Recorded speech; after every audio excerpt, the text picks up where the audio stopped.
we are going to now discuss a strategy. I'm going to take a scenario where we have a file received from a client. We have a debt to be collected. When we loaded the file, the first thing that we'll be doing is we'll be sending the notice of appointment. So yeah, the day 0, we are pushing a notice of appointment. The message that we are pushing, I just want to take a minute and explain it here. As per the various regulations and compliance, there's some standards to be followed. We should clearly call the customer by first name and last name. We should say who we are, the collection agency name, who is the client, what is the number through which they can give us a call back, what is the link through which they can access. In case if they want to opt out, what is the option? Yeah, the rates may apply if they reply back to us.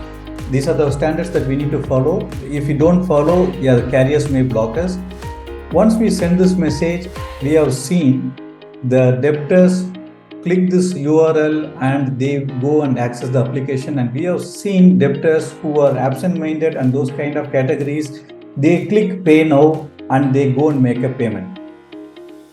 If you see this option in the portal, currently you see only the callback and there's a pay now option. Only these two options are available where people can go and quickly make a payment and resolve. If they're absent-minded, mostly in this case they will be resolved.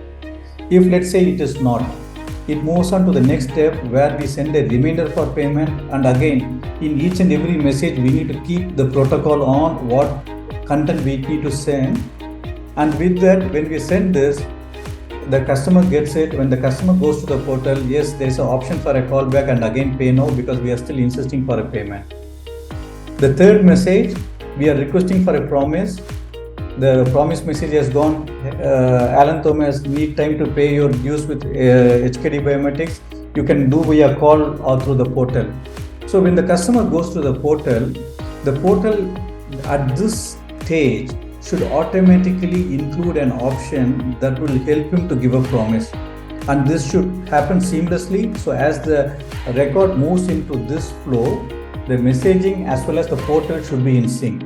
If you see here, yes, he can click the promise option and he can select the amount and the date he's going to give a promise, and an intelligent system should stop the flow here and should pick the customer from here. Should send him a confirmation message that his promise has been accepted.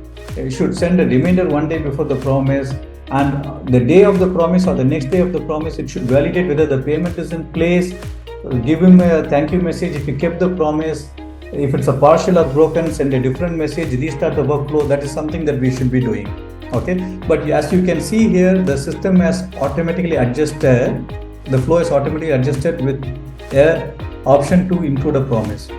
The fourth sequence, request callback, system is giving the option to give a callback. The fifth option, we are asking him to give a payment plan. As the message is gone saying that, yeah, we understand life can be unpredictable. Do you want to set up a payment plan? You can visit the portal or you can call us. And when they visit the portal, the option has automatically changed. It is not the promise now, it is a payment plan. And when the debtor is going to click on that link, what's going to happen is he will see the various payment plans which we have, the system has arrived it automatically. So it is like whether he want to give a single payment or he want to give a 2 fortnightly or 4 weekly options, very quick to select options because it's not possible for him to create a payment plan. So he can choose it, he can choose a start date, he can submit the payment plan. Let's say he has not given a successful payment plan. The last resort is going to be, you will be giving him an offer.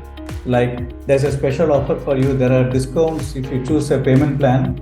When the person visits it and he clicks on the payment plan, system will show the option, yes, if you make a single payment, you get this much discount. So what's going to happen is they have a margin, so they know how much they're going to get. Rather than not collecting it, yeah, let's collect it by giving him a 10% discount. So you need to work out something you can work out on your own, or you can work out along with the client. You can arrive at a discount percentage and you can throw out these discounts to the debtors through the system, and it will push the users to use this option, a limited time option, to choose it, and they can go and make a payment. So throughout this messaging structure, so I just showed you for text, the email goes the same way.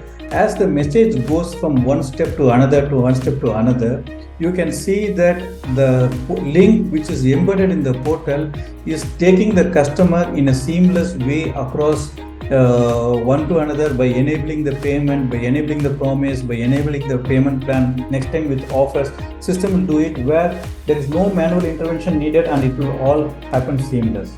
Yeah. So that's the best texting strategy we have seen. It's working for a lot of clients. So that's what we want to present.